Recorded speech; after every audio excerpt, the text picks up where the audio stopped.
उत्तर प्रदेश में ब्राह्मण का मुद्दा इस समय छाया हुआ है।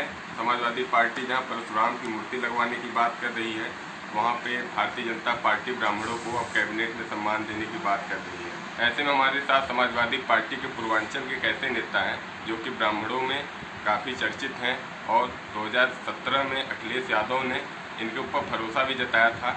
हम इनसे बात करेंगे और जानेंगे कि उत्तर प्रदेश में आने वाले चुनाव में ब्राह्मणों को लेकर समाजवादी पार्टी का क्या एजेंडा रहेगा, क्या समाजवादी पार्टी इनको टिकट देगी क्योंकि ये ब्राह्मण है, क्योंकि इनके ऊपर पूर्वांचल की कई जिलों में इनकी पैठ है। तो क्या समाजवादी पार्टी इनके ऊपर भरोसा जताएगी और समाजवादी पार्टी का ब्राह्मणों के प्रति क्या रुझान रहेगा, क्योंकि चुनाव में इस बार ब्राह्मण मुद्दा बने हुए हैं। हमारे साथ बातचीत करने के लिए मौजूद है रोहित शुक्ला लल्लू। हम उनसे बात करके जानेंगे क्या समाजवादी पार्टी इस बार चुनाव में क्या एजेंडा रहेगा और किस एजेंडे पे वो काम करेगी। सबसे पहले तो आपको धन्यवाद कहेंगे मुकेश जी कि आपने इस भारतीय जनता पार्टी के खिलाफ और जो मुहिम लगी है समाजवादी पार्टी की और उत्तर प्रदेश के ब्राह्मणों का जो मुहिम लगा है योगी हटाओ, मोदी हटाओ और भारतीय जनता पार्टी हटाओ, तो उसमें अगर इस मुद्दे पर आप हमसे बात करें इसके लिए आपको बहुत धन्यवाद। सबसे पहले मैं आपको बताना चाहता हूं कि हमारी समाजवादी पार्टी एक सोच है, एक विचारधारा है। नेताजी हमेशा कहते हैं कि समाजवादी पार्टी में हर वर्ग के लोगों का सम्मान है, लेकिन जिस प्रकार भारतीय जनता पार्टी में योगी आदित्यनाथ जी जब से मुख्यमंत्री बने हैं ब्राह्मणों का शोषण हो रहा है, हत्याएं हो रही हैं, उस हम कह सकते हैं कि सबसे ज़्यादा अगर कोई इस सरकार में प्रताड़ित है और परेशान है, जिसके ऊपर लोगों को ब्राह्मणों का जिसका आस्था हटा है भारतीय जनता पार्टी से, तो ये भारतीय जनता पार्टी है। और भारतीय जनता पार्टी की सरकार ने ब्राह्मणों के साथ शोषण किया है। हम लोग एक मुहिम चला रहे हैं किसी भी मतलब हालांकि समाजवादी पार्टी मैंने पहले ही आपको बताया कि सर्व समाज की पार्टी है, वहाँ हिंदू, मुस्लिम, सिख, ईसाई हर वर्ग के लोगों का सम्मान है, लेकिन इसमें भी ब्राह्मणों के साथ जो अत्याचार हो रहा है उसमें समाजवादी पार्टी बढ़ चढ़ के खड़ी है और पूरे प्रदेश में और पूरे देश में ब्राह्मण समाज बीजेपी से नाराज हो चुका है। नहीं, भारतीय जनता पार्टी का तो कहना है कि हमारे साथ ब्राह्मण है, आपकी पार्टी कह रही है कि हम परशुराम की मूर्ति लगा रहे हैं, तो क्या आने वाले चुनाव में क्या मुद्दा बनेगा? आपकी पार्टी तो कह रही परशुराम की मूर्ति लगा रही, कितने स्थानों पर लगाया गया मूर्ति? अब तक लगभग 1 साल हो गया अखिलेश यादव को तय, तो क्या परशुराम ही मुद्दा बनेंगे या और कोई मुद्दा बनेगा? नौकरी मुद्दा बनेगा, रोजगार मुद्दा बनेगा, महंगाई मुद्दा बनेगा, या सिर्फ ब्राह्मण ही मुद्दा बनेगा? नहीं, देखिए आपको मैं बताना चाहता हूँ कि समाजवादी पार्टी काम केवल पे काम करती है। हाँ, समाजवादी पार्टी में जो प्रबुद्ध समाज के नेता हैं उन लोगों ने निर्णय लिया था कि समाजवादी पार्टी 108 फुट की कांस्य की मूर्ति लखनऊ में भगवान परशुराम जी की लगाएगी। अब आपको मैं इसका कारण बता सकता हूँ कि जब ये भगवान परशुराम छठे अवतार हैं, भगवान परशुराम छठे अवतार है, 7वें अवतार है भगवान राम और 8वें कृष्ण। अब जब योगी आदित्यनाथ जी मुख्यमंत्री बने तो उन्होंने भगवान विष्णु के छठे अवतार जो भगवान परशुराम हैं उनको एक महापुरुष बताकर उनकी छुट्टी कैंसिल कर दी। बात छुट्टी कैंसिल करने की नहीं है, बात उनकी विचारधारा की है कि उन्होंने एक भगवान को भगवान परशुराम को एक महानुभाव बता के, महापुरुष बता के उनको छुट्टी को कैंसिल कर दी। उनकी मानसिकता दिखती है। और रही बात आप हमारे पार्टी में जो एजेंडे की बात कर रहे हैं, तो आपने देखा है कि एक्सप्रेसवे, मेट्रो ट्रेन, 4 लेन, साइकिल, लैपटॉप, कन्या विद्याधन, ऐसे तमाम योजनाएं जो बच्चा पैदा होने से लेके अंतिम तक यात्रा तक उनकी समाजवादी पार्टी ने पूरी की है और आगे भी पूरी करेगी। तो हमारा एजेंडा ये है। और रही भगवान परशुराम की, तो कई जिलों में लग चुका है, 7-8 जिलों में लग चुका है और लगभग नवंबर में हम लोग उत्तर प्रदेश के लखनऊ में लगाने का काम करेंगे। उत्तर प्रदेश में ब्राह्मण समाज पूरी तरीके से योगी सरकार को उखाड़ फेंकना चाहता है और हमारे महबूब नेता आदरणीय अखिलेश यादव जी को 2022 का मुख्यमंत्री बनाया यही ब्राह्मण समाज। नहीं, आप बोले कि काम किया है, हमने एक्सप्रेसवे बनवाया है, आपका 2017 का स्लोगन रहा था चुनाव में काम बोलता है, लेकिन उसके बाद भी जनता ने आपको नहीं चुना दोबारा। अब क्या उम्मीद है कि 2022 में जनता चुनेगी? आप वही काम की बात कर रहे हैं। देखिए, मैं आपको बताना चाहता हूं कि सबसे बड़ा चौथा स्तंभ लोकतंत्र का मीडिया होता है। आपको बता दें, हम लोग काम करने के बाद भी हम लोग क्षेत्र में काम के नाम पर वोट मांगते गए, लेकिन वो लोग हिंदू मुस्लिम के नाम पे वोट मांगते गए। हम लोग मनाते गए, वो लोग बहकाते गए। ये भारतीय जनता पार्टी के लोग वाड़ी वीर लोग हैं, ये झूठे लोग हैं। आप समझ सकते हैं कि देश का प्रधानमंत्री एक ऐसा प्रधानमंत्री जो झूठ बोलता है।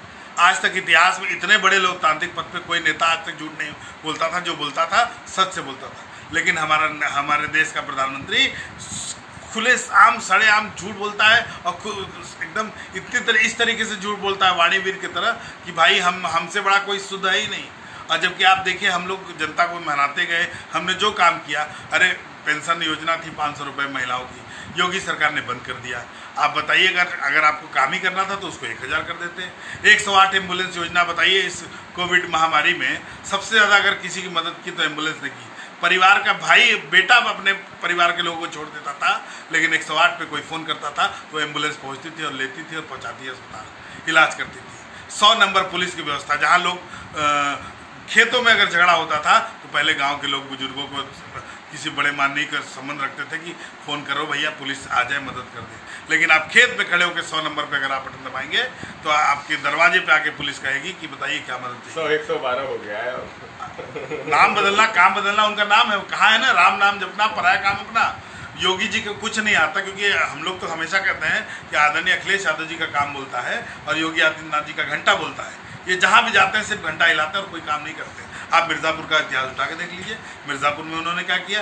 आज 9-9, 10-10 बार मिर्ज़ापुर आए, योगी जी आए, 10 बार तो मैंने कम बोल दिया, और ज़्यादा बार आए होंगे, लेकिन वो एक काम बता दें कि उन्होंने किया। और रही बात प्रधानमंत्री देश के आए, वो भी जब आदरणीय अखिलेश यादव जी ने यहाँ पे दिया था सोलर पावर प्लांट का प्रोजेक्ट, ब्रिटेन की कंपनी आई थी, फ्रांस की कंपनी आई थी, तो वो भी अखिलेश यादव जी का देन था, उसमें भी उन्होंने अपना नाम बनाया। अभी आप देख लीजिए यहाँ रोपवे का काम हुआ, भारत के गृह मंत्री आए उद्घाटन किए, वो भी अखिलेश यादव जी का काम था। बटौली का पुल, चुनार का पुल, ये भी अखिलेश यादव जी का काम था। योगी आदित्यनाथ जी तो कहते हैं कि ठीक है हम अखिलेश यादव जी ने परियोजना तो लाई लेकिन उसको पूरा नहीं किया, हम लोग पूरा कर रहे हैं, जो भी अधूरी परियोजनाएं हैं उनको पूरा कर रहे हैं। चाहे वो चुनार का पुल रहा हो, चाहे बटौली का पुल रहा हो, चाहे वो मेडिकल कॉलेज रहा हो, और चाहे ये जो रीवा से बनारस हाईवे बन रहा हो, ये योजनाएं तो अखिलेश यादव जी ने ला दिया लेकिन पूरा नहीं कर पाए।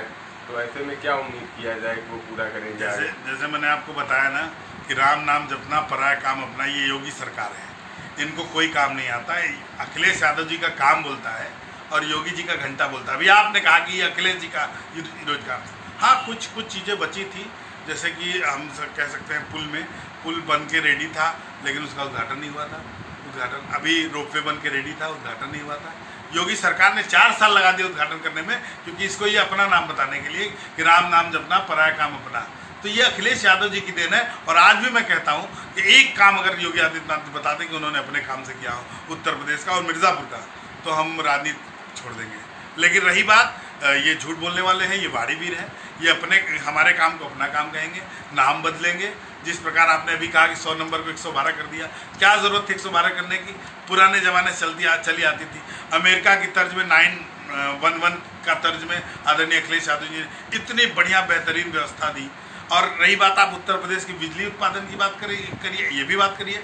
नौजवान आज रोजगार बैठा है, अगर कुछ नहीं कर रहा, पकौड़े तलने को ये लोग रोजगार कहते हैं। आप कहिए कि एक भी बता दें कहीं कल कारखाना बिजली उत्पादन का बीजेपी सरकार ने लगाया उत्तर प्रदेश में?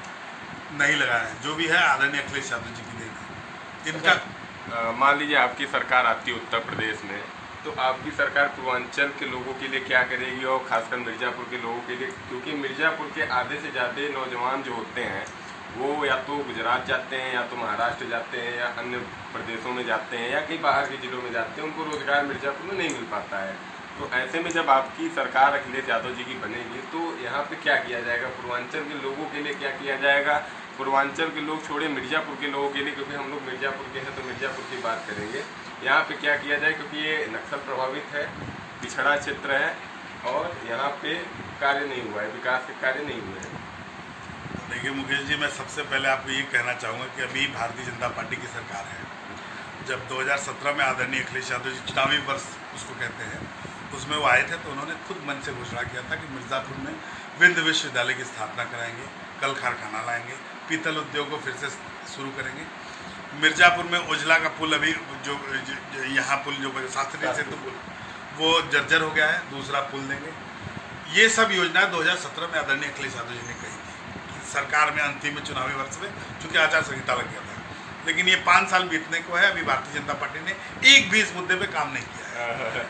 बात विश्वविद्यालय की करेंगे तो अभी हमारे यहाँ के सांसद जी ने तो मंच से योगी आदित्यनाथ जी से मांग किया था बिंद विश्वविद्यालय को लेके, लेकिन योगी जी ने उस पर बोला नहीं, उस मांग पे बोला नहीं। तो मैं कह सकता हूँ इनके एजेंडे में विकास नहीं है, योगी जी के एजेंडे में विकास नहीं है। और आप सांसद जी की बात कर रहे हैं, सांसद जी ने 5 साल क्यों नहीं, वो केंद्रीय मंत्री थी, आज जिला अस्पताल की देख लीजिए स्थिति, स्वास्थ्य विभाग की केंद्रीय मंत्री थी, कार्डियोलॉजिस्ट आज भी नहीं है। मिर्जापुर के लोग एक्सरे कराने सोनभद्र जाते हैं, धिक्कार है इसी राजनीति को। मिर्जापुर में 5 राज्यसभा सांसद हैं और 6 विधायक हैं, रहने को तो 5 विधानसभा है मिर्जापुर में, लेकिन एक MLC है उनके पति। अब 6 विधायक और 6 राज्यसभा सांसद हैं। अब उठा के देख लीजिए क्या विकास हुआ मिर्जापुर का। यही समाजवादी पार्टी की सरकार आएगी तो आदरणीय अखिलेश यादव जी सबसे ज़्यादा अगर कहीं विकास कराएंगे तो हम लोग उनसे रिक्वेस्ट करके मिर्जापुर का विकास कराएंगे। ब्राह्मण की बात है, क्या 2017 में आपको तो टिकट दिया गया था, तो क्या 2022 में भी टिकट मिलेगा, क्योंकि आप ब्राह्मण हैं? और रही बात मिर्जापुर की हो चाहे पूर्वांचल की हो, आपकी युवाओं के अंदर काफ़ी लोकप्रियता देखी जाती है, जहाँ तक है लोग आपको खासा पसंद करते हैं, तो क्या 2022 में मिलेगा, टिकट मिल सकता है? देखिए, ये निर्णय पार्टी नेतृत्व का है और समाजवादी पार्टी हमेशा से सबको लेके चलने वाली पार्टी है और हमको नहीं लगता कि किसी प्रकार का कोई संदेह है। लेकिन हाँ, राजनीति है, राजनीति में परिस्थितियाँ होती है और आदरणीय अखिलेश यादव जी ने खुद कहा है कि चूँकि हमको विधायक नहीं बनना, हमको सरकार बनानी है आदरणीय अखिलेश यादव जी के लिए। और विधायक बनने के लिए चूँकि हम लोग विधायक बनेंगे तभी वो मुख्यमंत्री बनेंगे। और रही बात आदरणीय अखिलेश यादव जी की, वो हमारे नेता हैं, उन्होंने हम एक गरीब परिवार से जुड़े हैं। हमारे घर में ना कोई सांसद है, ना कोई विधायक है, ना कोई जिला पंचायत सदस्य है, ना प्रधान है, लेकिन इस गरीब मध्यम वर्गीय, मेरी माँ नौकरी करती थी, पिताजी, मैं बचपन में ही था तो पिताजी खत्म हो गए थे, तो मेरी माँ नौकरी करती थी। आज मैं उस परिस्थिति से आदरणीय अखिलेश यादव जी जुड़ा और आदरणीय अखिलेश यादव जी ने इस गरीब ब्राह्मण नौजवान लड़के को विधानसभा 2017 में भेजने का काम किया। तो हम निश्चय ही पार्टी नेतृत्व का इंतजार करेंगे, जो पार्टी का नेतृत्व हम लोग 2022 में सरकार बनाएंगे। आप सरकार बनाने की बात करें कि ब्राह्मण कहाँ जाएंगे, ब्राह्मण आदरणीय अखिलेश यादव जी के साथ खड़े हैं, क्योंकि उत्तर प्रदेश में अगर कोई ब्राह्मणों का सम्मान करता है तो आदरणीय अखिलेश यादव जी। सोचिए, जनेश्वर मिश्रा पार्क, पूरे एशिया का सबसे बड़ा पार्क, पूरे एशिया का सबसे बड़ा पार्क का खिताब एक ब्राह्मण के नाम है, पंडित जनेश्वर मिश्रा पार्क, वो भी आदरणीय अखिलेश यादव जी ने बनाया है। लोहिया आवास, जनेश्वर आवास, 3-3 लाख रुपए, 3.5 लाख रुपए, ये भारतीय जनता पार्टी के लोग उस पैसों को भी खा गए।